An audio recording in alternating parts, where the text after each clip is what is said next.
안녕하세요. 신우 인생 책임지라는 어머님과 그런 어머님 말에 세뇌되어 지가 지켜야 할 게 누군지 분간도 못하는 바보천치 남편과 이혼하게 된 30대 여성입니다. 사람이 정말 뻔뻔해도 정도가 있지. 결혼 전에는 왜 이런 남자라는 걸 눈치채지 못했던 걸까요? 처음 남편하고는 친정어머니 지인의 소개로 만났어요. 그래서 믿고 나간 자리였고, 먼저 나와 있던 남편의 첫인상도 나쁘지 않았죠. 말쑥한 외모에 분위기를 띄워보려고 노력하는 모습도 보기 좋았고요.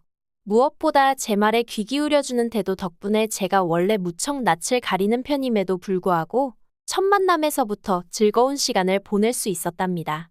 그래서 이후로 1년 반을 연애하고 결혼을 약속하게 되었어요. 정작 친정부모님은 그다지 탐탁치 않으셨지만요. 사실 남편을 처음 소개받을 당시만 하더라도 주선하시는 분이 남편 쪽에서 결혼할 때 1억까지 지원해 줄 수 있다 하셨고, 저희 친정에서는 그 정도 얘기를 먼저 할 정도면 어느 정도 여유가 있는 집인가 보다고 생각하셨답니다. 하지만 연애를 시작하고 얼마 지나지 않았을 무렵, 남편의 행동이나 씀씀이에서 남편이 그렇게 여유 있는 집에서 자란 건 아니라는 감이 오더라고요. 그리고 아니나 다를까 결혼 이야기가 나오니까 1억은 무슨.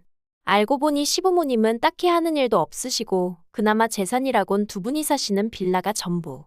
하지만 헤어져야겠다는 생각은 못했어요. 그땐 이미 남편을 많이 사랑하고 있었으니까요. 그래서 일부러 더 남편의 좋은 점만 보려고 했던 것 같아요. 그리고 친정부모님께선 말리면 괜히 더 불붙을까 걱정돼 저희 사이를 반대하지 않으셨다는데 그게 두고두고 후회가 된다시대요. 아무튼 그렇게 저희는 부부의 연을 맺었습니다만 역시나 사람들의 말처럼 저랑 남편 두 사람의 사이가 좋다고 결혼 생활이 늘 행복한 것 아니었어요. 특히나 결혼 전에는 신우에 대한 어머님의 사랑이 그 정도인 줄은 몰랐기에 그토록 황당한 시집살이를 당하게 될 거라곤 미처 생각지 못했죠. 신우는 남편보다 8살이 어리지만 고등학교를 졸업하자마자 혼전 임신을 하여 남들보다 이른 나이에 가정을 꾸리게 되었다 들었습니다. 그런데 문제는 임신과 출산으로 대학 진학을 포기한 신우와 달리 신우 남편은 대학 생활을 이어갔음에도 불구하고 졸업 후 취업에 실패하면서 두 사람 사이가 최악으로 치닫게 되었다네요. 그리고 어머님 입장에서야 하나뿐인 딸이 그렇게 살고 있으니 어머님 속이 아니었겠지요. 이해 못하는 바는 아니에요. 하지만 제가 힘들었던 건 그런 신우의 팍팍한 인생을 어머님께선 저나 저희 남편이 같이 책임을 져줬으면 하셨거든요. 저희라고 얼마나 여유 있게 살았던 것도 아닌데 말이죠. 하지만 어머님은 매번 입버릇처럼 저희더러 너희만 잘 먹고 잘 사는 게 다가 아니다. 사람이 베풀 줄 알아야 하고 포용력이 있어야 한다. 나중엔 하다못해 커피 한 잔을 사 먹는데도 눈치를 주시니 미치겠더라고요. 한편 저희는 결혼한 지 2년 만에 눈에 넣어도 아프지 않을 사랑스러운 딸을 낳았습니다. 그리고 저희가 결혼하던 당시 어머님이 저희더러 아들이고 딸이고 하나만 낳아라 그러면 내가 책임지고 키워주겠다 하셨었고요. 물론 제가 어머님 그 말 한마디만 믿고 아이를 낳은 건 아니지만요. 하지만 막상 출산을 하고 신청한 육아휴직이 끝나갈 때쯤 되니까 어머님이 하셨던 말씀이 자꾸 생각나면서 한번 부탁이라도 드려볼까 싶대요. 그런데 제가 조심스레 이야기를 꺼내니 어머님이 정말 단박에 거절을 하시더군요. 당신 나이가 몇인데 집에서 손녀랑 신랑이나 하고 살아야겠냐면서. 그런데 어머님이 덧붙이신 말씀이 황당하고 웃겼어요. 자식이 되어서는 부모가 지 새끼 봐준다 하면 돈 주고 안 봐준다 하면 돈 안 주고 그러는 거 아니랍니다. 정말이지. 이걸 어디서부터 이야기해야 하나 싶은데 사실 저희가 그때까지 핑계처럼 들릴지도 모르겠지만 양가의 용돈을 못 드리고 있었어요. 결혼할 때 친정에서는 1억 해주셨고 시댁에선 2,500 해주셨거든요. 그런데 거기에 저나 남편이 모은 돈을 다 더해도 서울에서 작은 아파트라도 하나 살려면 대출을 안 받을 수가 없더라고요. 그런데 대출 받는 과정에서 남편이 이자 타령을 하면서 얼마나 반대를 하던지. 사실 사귀는 동안엔 6대4 정도로 더치페이를 하기도 했고 그래서 남편과 제가 경제관념이 그렇게 다른 줄 몰랐어요. 결혼 이야기가 본격적으로 나오면서 조금 다르구나 싶기는 했지만 그땐 그것 말고도 신경 쓸 문제가 워낙 많았고 아무튼 그래서 저는 대출을 받아 아파트로 가자고 했고 남편은 안 받고 빌라로 가서 마음 편히 살자 했지만 결국엔 제 뜻대로 했어요. 대신 아파트 명의도 제 명에 이자도 저 혼자 갚는 걸로 했죠. 그러니까 친구가 그럼 네 남편은 네 집에서 공짜로 먹고 자고 하는 거 아니냐 했는데 그래도 가정가구니 리모델링이니 그건 남편 돈으로 해서 소위 퉁쳤네요. 말이 길어졌는데 사정이 이렇다 보니 그래서 결혼하고도 한 2년 동안은 정기적으로 용돈을 드릴 수가 없었어요. 그래도 명절이니 생신이니 소위 챙겨야 하는 날에는 챙겨드렸지만요. 그런데 그때마다 친정 부모님은 그마저도 안 줘도 된다며 자리부터 잡으라 하셨고 저는 시부모님도 같은 마음이실 줄 알았거든요. 하지만 웬걸 어머님은 제가 애를 봐주시면 100만 원씩 드리겠다 하니 그런 여유가 있으면서 그간 안 줬다 생각하신 건지 정말 머리가 아프더라니까요. 아무튼 어머님께서 아이 봐주기를 거부하시면서 일을 어쩌나 싶더라고요. 그래서 고민 끝에 제가 남편에게 친정에 아이를 데리고 가 있겠다고 했어요. 친정어머니더러 왕복 2시간을 매일같이 오가달라 부탁드릴 순 없었고 그렇다고 제가 매번 출근 전 아이를 데려다주고 퇴근 때 데리고 올 자신도 없어서 그냥 제가 아이가 어린이집에 갈 수 있을 때까지만이라도 친정에서 애를 키우는 게 낫겠더라고요. 친정은 오히려 제 직장에서 30분이면 출퇴근이 가능하기도 했고 제가 쓰던 방도 그대로였으니까요. 그런데 남편이 난리였어요. 아무리 그래도 그렇지 어떻게 주말 부부를 하자는 거냐면서 그러더니 저더러 차라리 직장을 관두라는데 막말로 남편의 벌이로 생활이 가능하면 그랬을지도 모르죠. 하지만 애가 없을 때도 둘이 허리 졸라매고 살던 판이었는데 아무튼 결국 제 말대로 하기로 했어요. 그런데 어머님께선 이 소식을 듣고선 말 그대로 역성을 내시대요. 그럼 당신 준다던 100만 원은 친정에 주는 거냐면서요. 어이가 없어서. 게다가 그래도 절대로 당신이 봐주겠다는 말씀은 안 하시던걸요? 그리고 이후로 어머님과 제 사이는 좋을 것도 나쁠 것도 없는 그런 사이가 되었어요. 제가 다 적을 순 없지만 매번 바라기만 하시는 어머님께 저도 질릴 대로 질려버린 상황이었고 어머님은 제가 초심을 잃었다며 서운하단 말을 달고 사셨으니 그래서 그냥 서로 대면대면하게 지내게 되었죠. 그런데 올해 초 신우가 심해부랑 이혼을 했어요. 전 처음에 심해부가 바람이라도 폈나 싶었는데 실은 신우가 작년부터 식당에서 아르바이트를 한다더니 그게 식당이 아니라 노래방이었다대요. 본인 말로는 그냥 옆에서 술이나 따라주고 노래나 한두 곡 부르는 정도였다고. 일은 식당보다 쉬운데 돈은 2배 어쩔 땐 3배로 주니 자기가 별 수 있었겠냐는데. 아무튼 신우는 이게 다 심해부가 능력이 없어서 그런 거라며 심해부 탓을 했고 심해부는 그래서 그렇게 번 돈으로 뭐 했냐 기껏 네 화장품 사고 핸드백 사고 그런 거밖에 더 했냐 하다못해 학원이라도 보냈으면 말을 안 한다. 난리도 정말 그런 난리가 없더니 결국 이혼했더라고요. 그리고 보통은 그래도 양육권은 엄마한테 온다던데 양육권도 심해부가 가져갔어요. 솔직히 그 소식을 전해 듣고 신우 팔자도 참 세다 싶었는데 그래도 거기까지였지. 신우 이혼이 막말로 저랑 무슨 상관인가 싶었죠. 그런데 지난 6월이었어요. 그날도 평소처럼 퇴근하고 유치원에서 애 픽업해서 집에 왔는데 현관 비밀번호를 누르는데 문 안쪽으로 시끌시끌한 소리가 들리더라고요. 그래서 무슨 일인가 하고 현관을 열었더니 시부모님이 연락도 없이 와 계신 거예요. 게다가 남편은 남편대로 한숨만 푹푹 내쉬고 있고.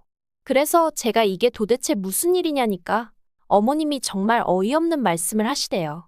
조만간 신우 짐 챙겨서 저희 집으로 보내겠다고요. 제가 그게 무슨 말이냐 신우를 왜 저희 집에 보내냐 했어요. 그랬더니 어머님이 그러면 그 코딱지만한 집구석에서 셋이서 언제까지 지내라는 거냐며 소리를 지르시대요. 사실 시부모님 사시는 집이 옛날 빌라라서 작긴 많이 작아요. 실제로 신우가 이혼하고 나서 시댁에 들어가 살게 되었다는 이야기를 들었을 땐 저도 당장 답답하겠다 생각했으니까요. 하지만 그렇다고 해서 신우가 저희 집에 온다니 상상도 안 해봤는걸요. 그런데 어머님은 저희가 사는 집이 대궐 같다며 그러니 방 한 칸은 신우한테 내주라셨습니다.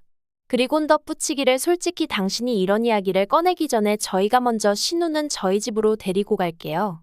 했으면 얼마나 좋았겠냐며 당신은 저희가 응당 그럴 줄 알았는데 전혀 그러려는 기색이 없어서 무척이나 실망스러우셨다나요? 하지만 저는 절대로 안 된다고 했습니다. 절대로 여기로 보내지 마시라고. 전화 남편이나 맞벌이 하느라 힘들고 그 와중에 애 키우느라 정신없어 죽겠는데 신우까지 신경 못 써준다고 그러지 마시라고요. 그랬더니 어머님이 저를 약 올리기라도 하시려는 건지 내가 보내면 네가 어쩔 거냐입니다. 정말이지. 막무가내도 이런 막무가내가 어딨나 싶대요. 그리고 정확히 3일 뒤 진짜로 신호가 왔어요. 짐가방 하나 덜렁 들고요. 미안한 기색조차 없이 현관 앞에 서 있는 신호를 보고 있으니 진짜 우라가 치밀더라니까요. 제가 신호더러 우리 집에 있는 게 편할 것 같냐니까 그래도 시댁보단 나을 것 같답니다. 거긴 자기가 숨 쉴 공간이 없다면서요. 그리고 여기까지 들었을 땐 저도 순간 얼마나 답답하면 저럴까 싶었죠. 하지만 이어진 이유가 황당하기 짝이 없었어요. 저희는 맞벌이니까 낮엔 자기 혼자 있게 될 거고 그럼 너무 편할 것 같다는 거예요. 하지만 제 입장에선 제가 집에 있는 것도 아닌데 신우가 저희 집에 혼자 있을 걸 생각하니 상상만 해도 짜증이 나더라니까요. 그래서 신우더러 그래도 이건 경우가 아니지 않냐 하는데 그때 퇴근한 남편이 저를 보더니 일단 얘기 좀 하잡니다. 그리고 그때만 해도 저랑 같은 마음일 거라 믿었던 남편이 말 그대로 제 뒤통수를 때리대요. 한다는 말이 자기가 곰곰이 생각해봤는데 같이 못 살 건 또 뭔가 싶더라나요. 당분간 저 우울증인지 뭔지 좀 나아질 때까지만이라도 우리가 좀 시간을 주자면서 환장하겠더군요. 그래서 제가 헛소리하지 말라니까 만약에 처제한테 이런 일이 있었으면 모른 척 했을 거냐고 묻대요. 처제였으면 제가 먼저 나서서 데려오자고 하지 않았겠냐면서. 그리고 자기가 저였으면 데려오겠다는 말에 당연히 그렇게 하라고 하지. 저처럼 겪어보지도 않고 안 된다고 하진 않을 거라나요. 그래서 결국 제가 졌어요. 일단은 같이 지내보기로 얘기가 된 거죠. 남편 말대로 제 친정일이었어도 제가 이렇게 행동했을까 생각해보니 남편이 서운함을 느끼는 것도 이해가 안 되진 않았거든요. 하지만 제가 잠깐 잊은 게 신우랑 제 여동생은 성격이 완전 달랐거든요. 신우랑 사는 건 쉬운 일이 아니었습니다. 제 멋대로 말도 없이 안방을 드나들고 제 물건에 손을 대고 집안을 어지럽히고 심지어 한 번은 제 물건을 훔쳐다 중고시장에 팔아먹기까지 했었거든요. 그래서 어머님한테 신우가 이렇게 행동하는데 어떻게 같이 사냐 하니까 어머님 말씀이 가관이었어요.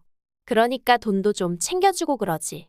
얼마나 애가 사는 게 빡빡하면 그랬겠냐고. 그리곤 그게 얼마나 대단한 일이라고 자기한테 이르냐면서 마음 좀 곱게 쓰라나요? 하지만 그럼에도 불구하고 그래 신우가 아프다니까 내가 이해해야지 하고 몇 번씩 올라오는 화를 눌러 참았죠. 하지만 결국 결정적인 사건이 벌어졌으니 그나마 신우가 저희 집에서 유일하게 하나 도와준 일이 유치원에서 저희 애를 데려오는 거였거든요. 그리고 하루는 제가 평소보다 1시간 정도 일찍 퇴근을 하게 되었어요. 그런데 집에 도착해서 보니까 애도 신우도 안 보이는 거예요. 그래서 신우한테 전화를 해보려고 하는데 신우 방에서 끼익거리는 소리가 나길래 가보니 세상에 신우 옷장에 저희 애가 있더라고요. 놀라서 제가 너 왜 여기 있어 하니까 신우가 애더러 시끄럽다고 들어가 있으랬답니다. 어이가 없어서. 그래서 전에도 이런 적 있냐니까 비밀이래요. 신우가 말하지 말랬답니다. 그리고 그 순간 현관 열리는 소리와 함께 신우 목소리가 들리더니 이내 절 발견하곤 정말 쏘스라치게 놀라대요. 그래서 신우더러 왜 우리 애가 옷장 안에 있냐니까 자긴 모르는 일이라는데. 맞아요. 신우가 안 그랬을 수도 있죠. 저희 애가 거짓말을 했을지도요. 그런데 저는 엄마니까 제 아이를 믿을 수밖에 없었어요. 그래서 신우더러 그냥 가타부타 설명도 하고 싶지 않으니 당장 이 집에서 나가달라 했네요. 그러자 신우도 더는 이런저런 말 안 하고 알았어요 하더니 짐 싸더라고요. 그런데 신우가 나가고 얼마 지나지 않아 남편에게 전화가 왔습니다. 방금 동생이랑 통화했는데 제가 자길 이유도 없이 내쫓았다며 서럽게 울더라고. 그게 정말이냐고요. 울었다니 좀 황당했지만 맞다 했습니다. 다만 이유가 없는 게 아니라 네 동생이 우리 애를 옷장에 넣어놨더라 그래서 나가라고 했다. 그런데 남편이 대번에 하는 말이 애 말을 어떻게 믿냐입니다. 요새 애들이 얼마나 영악한지 아냐면서 어처구니가 없더라고요.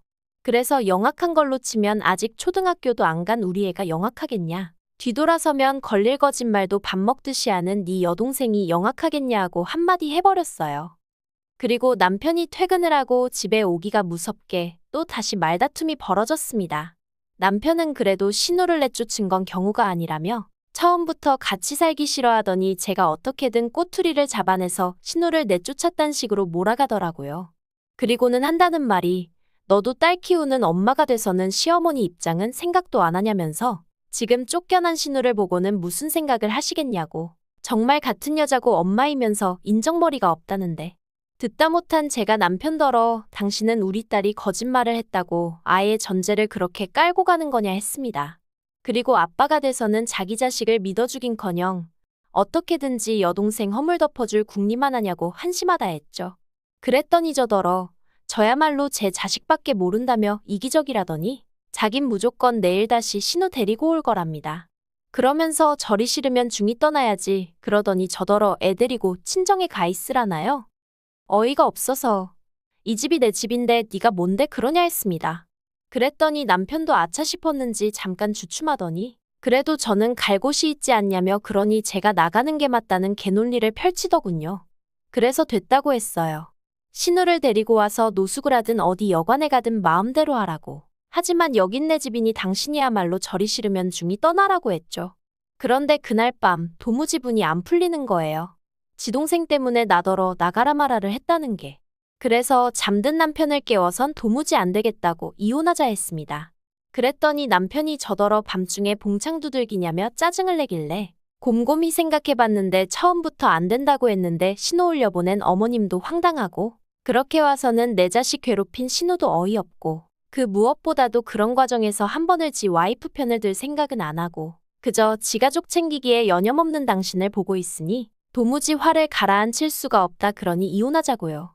그러자 남편도 그제서야 제가 그냥 하는 말이 아니라는 걸 눈치챘는지 뭘 또 그렇게 진지하게 받아들이냐며 자긴 그냥 자기 식구들 고생하는 게 속상해서 그런 거라고 저더러 이해 좀 해달라는데 자기 식구들, 그놈의 자기 식구들. 제가 남편더러 당신 식구는 나랑 우리 딸이야. 우리 두 사람이 제일 1순위여야 되는 거라고 하곤 저도 모르게 정말 소리를 질러버렸어요. 그리고는 남편더러 이제 정말 다 필요 없다고 당신도 당신쯤이나 챙겨서 나가라 했습니다. 그제서야 남편이 저더러 정말 왜 이러냐면서 이러지 말자고 가뜩이나 신우일로 머리 아픈데 보태지 말라나요? 하지만 제가 경찰이고 친정이고 다 불러드릴 기세를 보이니 투덜거리면서 일단 대충 짐 챙겨 나가긴 하더군요. 그리고 저는 한 번 한다 하면 하는 성격이기에 이튿날 회사에 병가 내고 변호사 사무실, 말 그대로 투어를 했어요. 그래서 상담도 받고 이런저런 조언도 구했고요. 그리고 결론은 이제 소송 시작하려고 합니다. 죽어도 이혼은 못한다는 남편 때문에 일이 좀 커져버린 거죠. 아무튼 남편더러 혼자 연락에 벌어서 시부모님이고 신우고 다 걷어먹이고 살라고 덕담도 해줬고요. 애는 뭐 제가 누구처럼 노래방 도우미를 해서 이혼을 당하는 것도 아니니 양육권은 저에게 오겠죠. 그런 건 걱정 안 해요. 아, 어머님이 저한테 그러시더라고요. 그런 심보로 애를 키우면 애가 잘도 크겠다고요. 그래서 제가 어머님께 어머님은 어떤 심보로 신우를 키우셨길래 저렇게 자라서 저러고 사냐고 한마디 해버렸네요. 전화였으니 다행이지. 면전이었으면 머리카락 다 뜯겼으려나요? 그래도 뭐 없는 말 한 것도 아닌데. 어머님보단 제가 훨씬 저희 애 잘 키울 것 같으니 걱정 안 해주셔도 됩니다. 긴 이야기 들어주셔서 감사합니다. 오늘의 사연은 여기까지입니다. 구독과 좋아요, 알람 설정해주시면 앞으로 더 좋은 사연으로 찾아오겠습니다. 감사합니다.